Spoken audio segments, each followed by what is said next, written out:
Alam mo ba na makakatipid ka ng malaki sa construction ng bahay mo kung gagamit ka ng mga building technologies na lesser ang requirement sa labor. Ibig sabihin, mas mabilis itayo.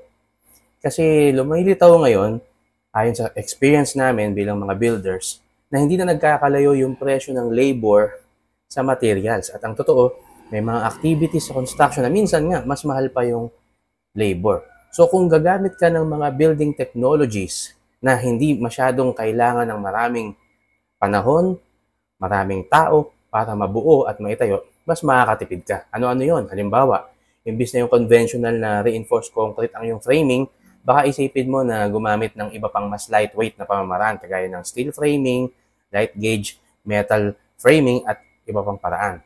O kaya kung imbis na gagamit ka ng hollow blocks na kailangan pang isa-isang ikamada at palitadahan, baka isipin mong gumamit ng mga wall materials na hindi na kailangan palitadahan o kaya mga paneling na hindi na kailangang pinturahan.